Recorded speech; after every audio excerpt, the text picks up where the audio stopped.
வணக்கம். நீங்கள் இணைந்திருப்பது வெடி டிவியின் டாப் 24 செய்திகளுடன். செய்திகள் வாசிப்பவர் டிலக்ஷிகா ரவிச்சந்திரன். தொடர்ந்து செய்திகளை பார்வையிடலாம்.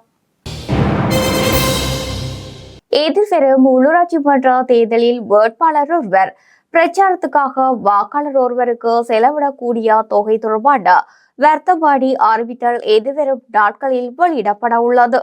உள்ளூராட்சி மன்ற தேர்தல் சட்டத்தின்படி தேர்தல் திகதி அறிவிக்கப்பட்டு 5 நாட்களுக்குள் குறித்த வர்த்தமானி அறிவிப்பு வெளியிடப்பட வேண்டும். இதன்படி உள்ளூராட்சி மன்ற தேர்தலின் போது வேட்பாளர் ஒருவர் வாக்காளருக்கு செலவிடக்கூடிய அதிகூடிய தொகை அடங்கிய வர்த்தமானி அறிவிப்பு எதிர்வரும் 25ஆம் திகதிக்கு முன்னதாக வெளியாகும் என தகவல்கள் தெரிவிக்கின்றன. இது தொடர்பான அங்கீகரிக்கப்பட்ட அரசியல் கட்சி செயலாளர்கள் உள்ளிட்ட பிரதிநிதிகளிடமிருந்து தேர்தல் ஆணைக்குழு நேற்று கருத்துக்களையும் பரிந்துரைகளையும் பெற்றிருந்தது. இந்நிலையில் ஒவ்வொரு பிரதேசத்திலும் உள்ள சனத்தொகை அடர்த்தி மற்றும் நிலப்பரப்பை கருத்தில் கொண்டு குறித்த தொகை தீர்மானிக்கப்பட்டு விரைவில் அறிவிக்கப்படும் என தெரிவிக்கப்பட்டுள்ளது. இத்தாலியின் ரோமில் உள்ள வைத்தியசாலை ஒன்றில் சிகிச்சை பெற்று வரும் பாப்பரசர் பிரான்சிஸ் இன்றைய தினம் சிகிச்சை நிறைவடைந்து அங்கிருந்து வெளியேற உள்ளதாக சர்வதேச ஊடகங்கள் செய்தி வெளியிட்டுள்ளன. வத்திக்கானில் குறைந்தது 2 மாதங்கள் அவர் ஓய்வெடுக்க வேண்டும் எனவும் அவருக்கு சிகிச்சை அளிக்கும் மருத்துவர்கள் தெரிவித்துள்ளனர். 88 வயதான பாப்பரசர் பிரான்சிஸ் கடந்த பிப்ரவரி மாதம் 14ஆம் தேதி கடுமையான சுவாச தொற்று காரணமாக இத்தாலியின் ரோமில் உள்ள வைத்தியசாலை ஒன்றில் அனுமதிக்கப்பட்டுள்ளார். குறித்த சுவாச தொற்றின் விளைவாக அவருக்கு நிமோனியா நோய் நிலைமை ஏற்பட்டது. சுமார் 5 வாரங்களாக சிகிச்சை பெற்று வந்த அவர் ஆபத்தான கட்டத்தில் இருந்து விடுபட்டுள்ள நிலையில் வைத்தியசாலையில் இருந்து வெளியேற உள்ளதாக சர்வதேச ஊடகங்கள் தெரிவிக்கின்றன. இந்தியன் பிரீமியர் லீக் கிரிக்கெட் தொடரின் முதலாவது போட்டியில் ராயல் சேலஞ்சர்ஸ் பெங்களூரு அணி 7 விக்கெட்டுகள் வித்தியாசத்தில் வெற்றி பெற்றது. கொல்கத்தா ஈடன் கார்டன்ஸ் மைதானத்தில் நடைபெற்ற குறித்த போட்டியில் கொல்கத்தா நைட் ரைடர்ஸ் மற்றும் ராயல் சேலஞ்சர்ஸ் பெங்களூரு அணிகள் பலப்பரீட்சை நடத்தின. இதன்படி போட்டியின் நாணய சுழற்சியில் வெற்றி பெற்ற ராயல் சேலஞ்சர்ஸ் பெங்களூரு அணி முதலில் களத்தடுப்பில் ஈடுபட தீர்மானித்தது. இதற்கமைய முதலில் துடுப்படுத்தாடிய கொல்கத்தா நைட் ரைடர்ஸ் அணி 20 ஓவர்கள் நிறைவில் 8 விக்கெட்டுகளை இழந்து 174 ஓட்டங்களை பெற்றுக் கொண்டது. துடுப்பாட்டத்தில் அணித்தலைவர் அஜிங்கியா ரோகண்ண 56 ஓட்டங்களை பெற்றுக் கொடுத்தார். இந்நிலையில் 175 ஓட்டங்கள் எனும் வெற்றி இலக்கை நோக்கி துடுப்படுத்தாடிய ராயல் சேலஞ்சர்ஸ் பெங்களூரு அணி 16.2 ஓவர்கள் நிறைவில் 3 விக்கெட்டுகளை இழந்து வெற்றி இலக்கை கடந்தது. துடுப்பாட்டத்தில் ராயல் சேலஞ்சர்ஸ் பெங்களூரு அணியின் சார்பில் விராட் கோலி 59 ஓட்டங்களை அதிகபட்சமாக பெற்றுக் கொடுத்தார். தேசிய ரீதியில் மாத்திரமன்றி பூகோள ரீதியாகவும் பெண்களுக்கு காணப்படும் அழுத்தங்கள், தடைகள் மற்றும் அதுக்கென காணப்படும் பாரபட்சங்களை அடையாளம் கண்டு அதற்கு தீர்வு வழங்குவதற்கென துரித தீர்க்கமான நடவடிக்கைகளை எடுக்க வேண்டும் என பிரதமர் கலாநிதி ஹரிணி அமரசூரியா தெரிவித்துள்ளார். இலங்கையில் உள்ள ஐக்கிய நாடுகள் சபை அலுவலகம் கொழும்பு மற்ற கல்லூரியில் நேற்று ஏற்பாடு செய்யப்பட்ட சர்வதேச மகளிர் தின நிகழ்வில் கலந்து கொண்டு உரையாற்றும் போது அவர் இதனை தெரிவித்துள்ளார். இலங்கை தமிழரசு கட்சிக்கான நல்லூர் பிரதேச சபைக்கான வேட்புமனுவில் ஒரு வேட்பாளர் நிராகரிக்கப்பட்ட போதும் தமிழரசு கட்சிக்கான நல்லூர் பிரதேச சபைக்கான வேட்புமனு ஏற்றுக்கொள்ளப்பட உள்ளதாக யாழ் மாநகர சபையின் முன்னாள் மேயர் சட்டத்தரணி மணிவண்ணன் குற்றம் சுமத்தியுள்ளார். யாழ் மாநகர சபைக்கான தமது வேட்புமனு நிராகரிக்கப்பட்டமை குறித்து ஊடகங்களுக்கு கருத்து தெரிவிக்கும் போது அவர் இதனை குறிப்பிட்டுள்ளார். இது தொடர்பில் அவர் மேலும் தெரிவிக்கையில், இலங்கை தமிழரசு கட்சிக்கான நல்லூர் பிரதேச சபைக்கான வேட்புமனுவில் ஒரு வேட்பாளர் நிராகரிக்கப்பட்ட போதும் தமிழரசு கட்சிக்கான நல்லூர் பிரதேச சபைக்கான வேட்புமனு ஏற்றுக்கொள்ளப்பட்டது.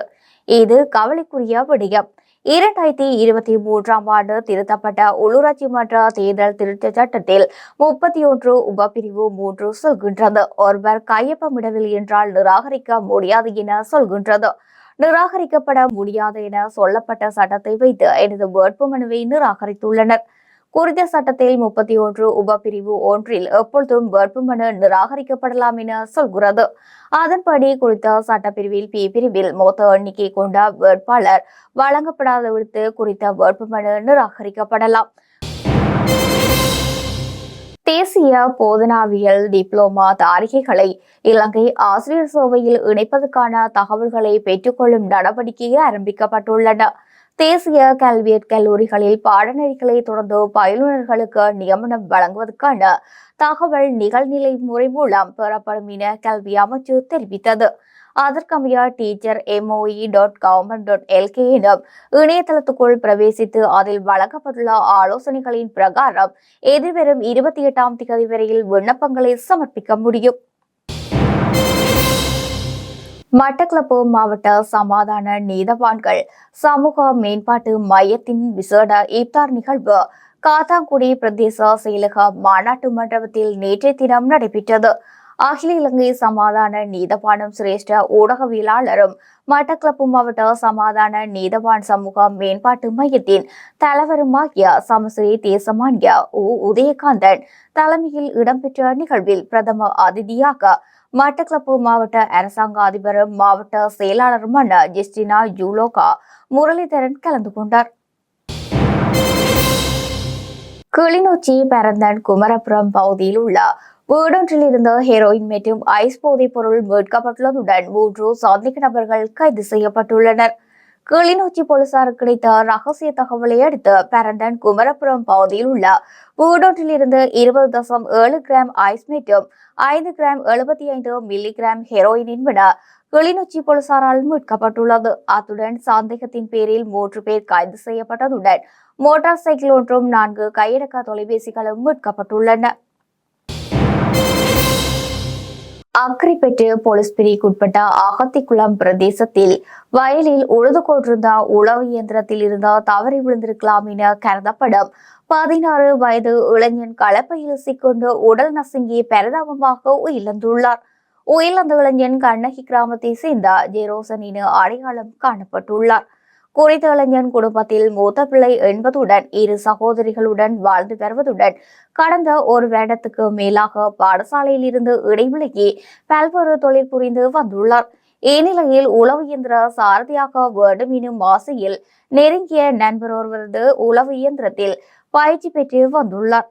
இந்நிலையில் நேற்றைய தினம் சில ஏக்கர் வயல் நிலங்களை உழுதுவிட்டு பின்னர் உழவு இயந்திரத்தில் நண்பன் உழுது கொண்டிருக்கும் போது அருகில் இருந்த அவர் தவறி விழுந்து வயலை இரட்டிப்பாக்கும் கலப்பைக்குள் அகப்பட்டு உடல் நசுங்கி உயிரிழந்திருக்கலாம் என தெரிவிக்கப்படுகின்றது. பேஸ்புக் விருந்துசாரம் இடம்பெற்ற இடமொன்று சுற்றி வளைக்கப்பட்ட 15 இளம்பெண்கள் உட்பட 76 பேர் கைது செய்யப்பட்டுள்ளனர். சீதுவா போலீஸ் பிரிவின் கிதிகொட பெல்லான வத்தை பகுதியில் உள்ள ஹோட்டல் ஒன்றில் நேற்றிரவு இந்த குழுவை கைது செய்யப்பட்டுள்ளதாக போலீசார் தெரிவிக்கின்றனர். இந்த விருந்தில் கலந்து கொண்ட இளைஞர்களும் யுவதிகளும் ஐஸ் மற்றும் கஞ்சாவை பயன்படுத்தியதாக தெரிவிக்கப்படுகின்றது. சந்தேக நபர்களிடமிருந்து ஐஸ் போதைப் பொருள், கேரள கஞ்சா மற்றும் சட்டவிரோதமாக இறக்குமதி செய்யப்பட்டிருந்த சிகரெட்டுகளும் கைப்பற்றப்பட்டுள்ளன. இதன்போது சட்டவிரோதமாக இறக்குமதி செய்யப்பட்ட சிகரெட்டுகளை வைத்திருந்ததற்காக 3 பெண்களும் 14 ஆண் சந்தேக நபர்களும் கைது செய்யப்பட்டனர். மேலும் இந்த விருந்தில் பங்கேற்றிருந்த 12 இளம் பெண்களும் 47 இளைஞர்களும் போலீசாரால் கைது செய்யப்பட்டுள்ளனர். கைது செய்யப்பட்ட சந்தேக நபர்கள் 18 முதல் 25 வயதுக்குட்பட்ட கொழும்பு புறநகர் பகுதிகளில் வசிப்பவர்கள் என்று போலீசார் தெரிவித்தனர். சீதுவா போலீசார் மேலதிக விசாரணைகளை முன்னெடுத்து வருகின்றனர். எதிர்வரும் உள்ளூராட்சி மன்ற தேர்தலுக்கு அமைவாக தேர்தல் முறைப்பாடுகள் தொடர்பில் போலீஸ் தலைமையக அறிக்கை ஒன்றை வெளியிட்டுள்ளது. அதன்படி 21ஆம் தேதி நாடு முழுவதும் உள்ள போலீஸ் நிலையங்களில் 3 தேர்தல் முறைப்பாடுகள் பதிவாகியுள்ளதாக அந்த அறிக்கையில் தெரிவிக்கப்பட்டுள்ளது. கண்டி தலத்தோயா போலீஸ் பிரிவில் ககம்பிலிவ மரஸ்னன பகுதியில் வீடொன்றின் மீது தாக்குதல் நடத்தப்பட்டதாகவும், மாத்தரை கந்தர போலீஸ் பிரிவில் புபுகம பகுதியில் நபர் ஒருவரை தாக்கி காயப்படுத்தியதாகவும் முறைப்பாடு கிடைத்துள்ளதாக போலீசார் தெரிவிக்கின்றனர். மேலும் அதே நாளில் களுத்துறை பேருவளை போலீஸ் பிரிவில் உள்ள ஹெட்டிமுள்ள மல்பக்கா வீதியில் உள்ளிட்ட ஆண்டிய பகுதிகளில் சீர்திருத்தப்படுவதாக முறைப்பாடுகளும் கிடைத்திருந்தன. இது தொடர்பாக நடத்தப்பட்ட விசாரணையில் பேருவளை பிரதேச சபையால் இந்த சீர்திருத்த பணிகள் மேற்கொள்ளப்பட்டு வருவதாக தெரியவந்தது. அதன்படி சம்பவம் தொடர்பாக பேருவளை போலீஸ் நிலையம் மேலதிக விசாரணைகளை முன்னெடுக்கும் போது போலீஸ் தலைமையகம் வெளியிட்டுள்ள அறிக்கையில் மேலும் தெரிவிக்கப்பட்டுள்ளது. தற்போதைய அரசாங்கம் பெல்டி அடிக்காது என ஜனாதிபதி தெரிவித்த போதிலும் மக்கள் விடுதலை முன்னணியினர் அன்று அரசியல் பெல்டிகளை அடிப்பதாக எதிர்க்கட்சித் தலைவர் சஜித் பிரேமதாச சுட்டிக்காட்டியுள்ளார். விமல் வீரவம்ச மக்கள் விடுதலை முன்னணியை விட்டு வெளியேறினார். அமைச்சரவை அமைச்சர்களாக இருந்த ஜேவிபி உறுப்பினர்கள் பலர் கட்சியை விட்டு வெளியேறிய சந்தர்ப்பங்களும் காணப்படுகின்றன. மக்கள் விடுதலை முன்னணியிலும் இதுபோன்ற சம்பவங்கள் நடந்துள்ளதாக எதிர்க்கட்சித் தலைவர் நினைவுபடுத்தினார். எதிர்வரும் உள்ளூராட்சி மன்ற தேர்தலை இலக்காக கொண்டு களுத்துறை மாவட்ட வேட்பாளர்கள் நேற்று இடம்பெற்ற சந்திப்பில் கலந்து கொண்டு உரையாற்றும் போது எதிர்க்கட்சித் தலைவர் சஜித் பிரேமதாச இவ்வாறு தெரிவித்தார். முந்தைய அரசாங்கங்களின் காலத்தில் சட்டவிரோதமாக அல்லது முறையற்ற முறையில் கையகப்படுத்தப்பட்ட அரசு சொத்துக்களை பறிமுதல் செய்வதற்கான புதிய சட்டங்களை உள்ளடக்கிய மசோதா நாடாளுமன்றத்தில் சமர்ப்பிக்கப்படும் என்று தேசிய மக்கள் சக்தியின் நாடாளுமன்ற உறுப்பினர் சந்தன சூர்யாராஜி தெரிவித்துள்ளார். தொடர்புடைய மசோதா ஏப்ரல் 8ஆம் தேதி நாடாளுமன்றத்தில் சமர்ப்பிக்கப்படும் என்று அவர் கூறுகிறார். இந்த மசோதாவின் மூலம் இந்த நாட்டில் அரசு சொத்துகள் மற்றும் பொது நிதியை துஷ்பிரயோகம் செய்யும் தனிநபர்களின் எந்தவொரு சொத்தும் நீதிமன்ற நடவடிக்கைகள் மூலம் சட்டப்பூர்வமாக கையகப்படுத்தப்படும் என்று நாடாளுமன்ற உறுப்பினர் சந்தன சூர்யாராஜி மேலும் தெரிவித்தார். தெற்கு காசாவில் கான்யூனிஸில் இஸ்ரேல் நடத்திய வான்வழி தாக்குதலில் ஹமாஸ் அரசியல் தலைவர் சலா அல் பத்ரிவில் கொல்லப்பட்டதாக ஹமாஸ் மற்றும் பாலஸ்தீன ஊடகங்கள் செய்தி வெளியிட்டுள்ளன. கடந்த செவ்வாய்க்கிழமை முதல் காசா பகுதியில் இஸ்ரேல் மீண்டும் தாக்குதலை தொடர்ந்துள்ளது. ஜனவரி மாதம் தொடங்கிய போர் நிறுத்தம் பெறுகிறது. இஸ்ரேல் தாக்குதலில் நூற்றுக்கணக்கானோர் உயிரிழந்துள்ளதாக பாலஸ்தீன சுகாதார அமைச்சின் அதிகாரிகள் தெரிவித்துள்ளனர். இஸ்ரேல் நடத்திய சமீபத்திய தாக்குதலில் ஹமாஸ் அமைப்பின் அரசியல் அலுவலகத்தின் உறுப்பினராக இருக்கும் பர்தவிலுடன் சேர்ந்து அவரது மனைவியும் கொல்லப்பட்டதாக தெரிவிக்கப்பட்டுள்ளது.